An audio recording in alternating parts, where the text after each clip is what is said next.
आज हम इस वीडियो में प्रश्नावली 2 स्टार्ट करते हैं। प्रश्नावली 2 का नाम है वास्तविक संख्याएं। तो हम पहले देखते हैं वास्तविक संख्याएं होती क्या हैं, उसके बाद हम प्रश्नावली पढ़ना स्टार्ट करेंगे। तो वास्तविक संख्याओं की परिभाषा क्या होती है, देखो। वास्तविक संख्याएं संख्याओं का समूह है। कोई एक विशेष संख्या वास्तविक संख्या नहीं, संख्याओं का समूह है। जैसे नंबर 1 पूर्ण संख्या, 2 नंबर पे प्राकृत संख्या,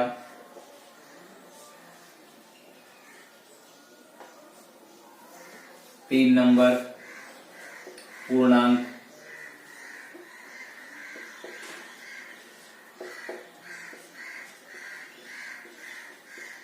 4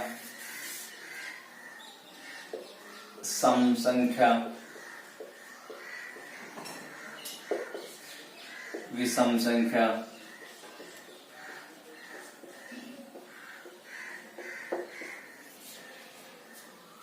परिमेय संख्या,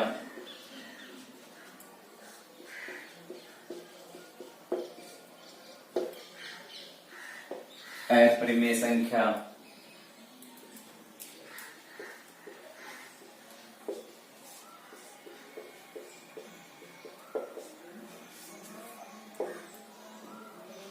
भाज्य संख्या, अभाज्य संख्या,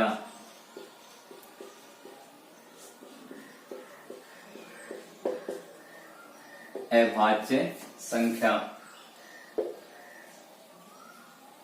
9 नंबर 10 नंबर पूर्ण वर्ग संख्या,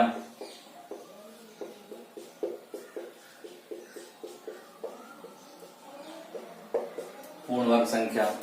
तो ये सभी संख्याएं, इन सभी संख्याओं का समूह, इन सभी संख्याओं को हम बोलते हैं वास्तविक संख्या। तो सभी संख्याओं का समूह क्या होगा, वास्तविक संख्या। तो हम इन प्रत्येक संख्याओं के बारे में पढ़ लेते हैं। वैसे आपने 9th क्लास में इनके बारे में पढ़ा होगा, तो हम इनके बारे में पढ़ लेते हैं। पूर्ण संख्या, प्राकृत संख्या, पूर्णांक संख्या, ये सब संख्याएं होती क्या है, इन सब की परिभाषाएं हम देख लेते हैं। तो पहले नंबर पे हम देखते हैं 1 नंबर पे पूर्ण संख्या। देखो पूर्ण संख्या क्या होगी। पूर्ण संख्या वह संख्याएं जो 0 से प्रारंभ होती है। पूर्ण संख्या 0 से प्रारंभ हो रही है, 0, 1, 2, 3 और अनंत तक चली जाती है, वे संख्याएं कहलाएंगी पूर्ण संख्या। इसके बाद नंबर 2 पे हम पढ़ते हैं प्राकृत संख्या। देखो पूर्ण संख्या को हम W से लिखते हैं, कहीं आपको संकेत मिलेगा W का होल नंबर, इसको हम बोलेंगे होल नंबर। और जो वास्तविक संख्या उसको बोलते हैं रियल नंबर। नंबर 2 पे हम पढ़ेंगे प्राकृत संख्या। प्राकृत संख्या में आएगा ये नेचुरल नंबर,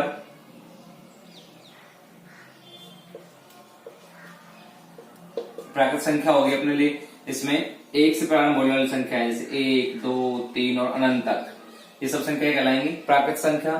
नंबर 3 पे आएगा पूर्णांक।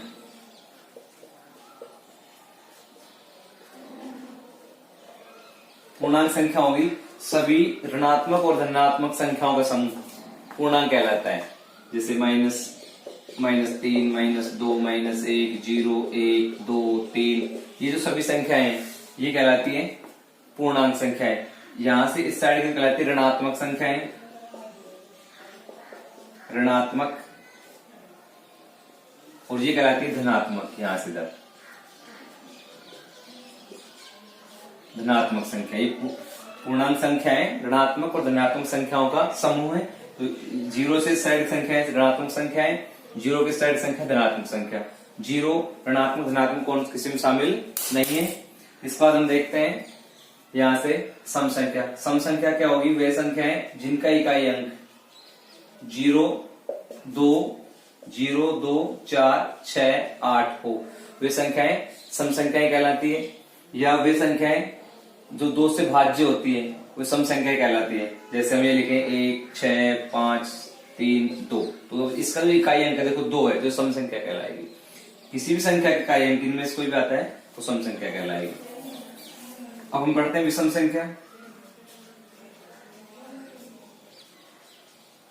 विषम संख्या, विषम संख्या इसमें होगी 1, 3, 5, 7, 9 या हम ये कहें वे संख्याएं जिनका इकाई अंक 1, 3, 5, 7, 9 हो वो संख्याएं विषम संख्या, या वे संख्याएं जो 2 से भाज्य नहीं होती हो वो विषम संख्याएं कहलाएंगी। विषम संख्या के बाद हम पढ़ते हैं प्रमेय संख्या। वास्तव में प्रमेय और अप्रमेय संख्या ही वास्तविक संख्या कहलाएंगी। वैसे सभी संख्याओं से वास्तविक संख्या, तो हम देखते हैं प्रमेय अप्रमेय संख्या क्या होगी वो देख लेते हैं।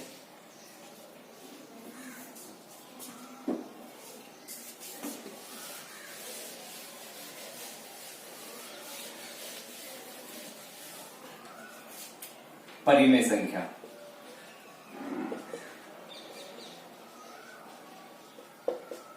परिमेय संख्या, परिमेय संख्याएं वे संख्याएं जिन्हें हम p बटे क्यू के रूप में लिखते हैं। परिमेय संख्या कहलाती है जहां q बराबर नहीं है 0 के, जैसे 1/2, 2/5, -7/9, 0, 1, 2, 3। तो ऋणात्मक व धनात्मक सभी संख्याएं क्या कहलाएंगी? परिमेय संख्या कहलाएंगी। पूर्णांक तो होता है पर प्रमेय संख्या भी कहलाती है ये सब संख्याएं। बस 0 क्यू का मान नहीं होना चाहिए, 0 के अर्थात से आ जाए 3/0, तो ये संख्या अप्रमेय कहलाएगी। प्रमेय, ये प्रमेय नहीं होगी। 0 प्रमेय संख्या है, 0/1 लिखेंगे तो ये प्रमेय संख्या कहलाएंगी। तो इनको बोलते हैं हम परिमेय संख्याएं। जो दशमलव में संख्या होती है वो परिमेय संख्या कहलाती है। जैसे 0.5 आ गया तो हम इसको लिख सकते हैं यहां से 5/10, तो प्रमेय संख्या कहलाएंगी। ये ध्यान रखना है। अगर ये आ जाए 0.3 पे पुनरावृत्ति या पुनरावृत्ति वाली संख्या आती है तो ये संख्या भी प्रमेय संख्याएं कहलाती है। हम पढ़ते हैं अप्रमेय संख्याएं। तो अप्रमेय संख्याएं वे संख्याएं जिनको हम p बटे क्यू रूप में नहीं लिख सकते, उन संख्याओं को हम बोलेंगे अप्रमेय संख्या। दूसरा, अप्रमेय संख्याएं वे संख्याएं होती हैं जिनका दशमलव प्रस्तार अनंतक हो और किसी भी अंक की पुनरावृत्ति ना हो, जैसे 0.1, 2, 1, 3, 0, 5, 0, 7, 0, 9, 0, 8, 0 और अनंत तक आ जाए। अब किसी भी अंक की रिपीट ना हो, बार बार पुनरावृत्ति ना हो, तो ऐसी संख्याएं भी अप्रमेय संख्याएं कहलाती है। दूसरा, अप्रमेय संख्याओं में हम पढ़ेंगे वे संख्याएं जिन संख्याओं पे √ चिन्ह लगा होता है, जैसे √2, √3, √4। ये सभी संख्याएं √4, √5। तो इसमें से जो √4 है ये तो प्रमेय कहलाएगा, √4 प्रमेय कहलाएगा। जैसे √2, √3, √5 ये सब संख्याएं अप्रमेय संख्या कहलाएंगी। तो वे संख्याएं जिनपे √ चिन्ह लगा होता है अप्रमेय संख्या कहलाएंगी, पूर्णवर्ग संख्याओं को छोड़ के। पूर्णवर्ग संख्याओं को छोड़ के देखो पूर्णवर्ग संख्या क्या होती है, जैसे हमारे पास आता है 1 का वर्ग 1, 2 का वर्ग 4, 3 का वर्ग 9, 4 का वर्ग 16, 5 का 25, 6 का 36, 7 का 49, 8 का 64। तो इन संख्याओं पर अगर √ चिन्ह लगा दे, इन संख्याओं पर अगर हम सब √ लगा दे तो ये संख्याएं 1, 2, 3, तो ये संख्याएं कैसे कहलाती है? ये कहलाएंगे परिमेय संख्याएं, परिमेय संख्याएं। और इन संख्याओं को छोड़ के किसी भी संख्या पर √ आता है तो वो कहलाएगी अप्रमेय संख्या। अब इसमें बचता है, हमने अप्रमेय देख लिया, प्रमेय हो गए अपने पास। अब है भाज्य अभाज्य। भाज्य संख्याएं क्या होती है?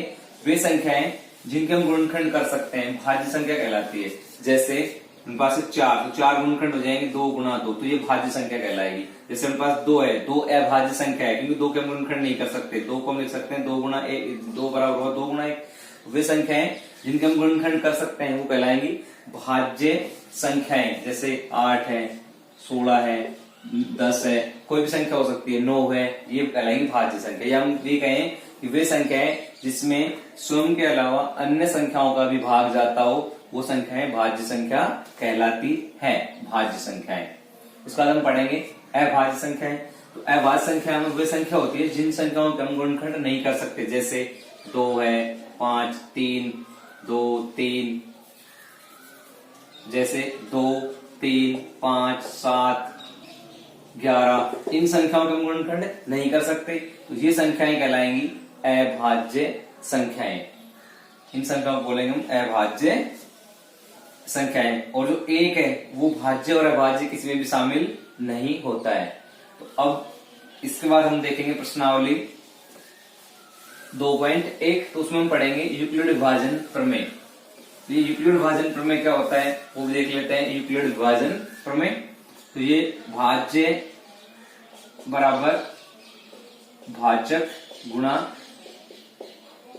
भागफल प्लस शेषफल। इसको हम लिखते हैं a बराबर बी क्यू प्लस आर, और जहां जीरो छोटा है बराबर है आर के और आर छोटा है बी से, ये कहलाती है एल्गोरिथम विभाजन प्रमेय। जैसे हम भाग देते हैं तो जहां इसको तो बोलते हैं भाज्य, यहां आता है भागफल, और इसको बोलते हैं भाजक, और यहां घटाने पर जो बचता है इसको बोलते हैं शेषफल। इसको हम बोलते हैं एल्गोरिथम विभाजन प्रमेय। तो इसका उपयोग करके हम इस प्रश्नावली 2.1 में प्रश्न हल करेंगे।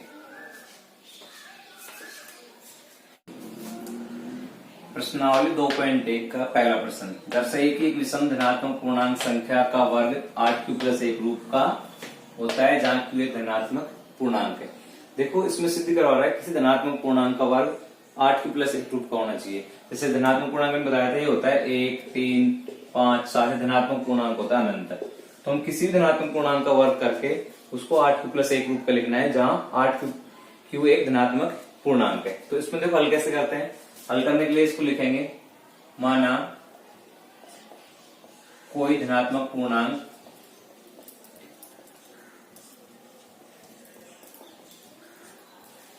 एक 4m+1 रूप का है जहां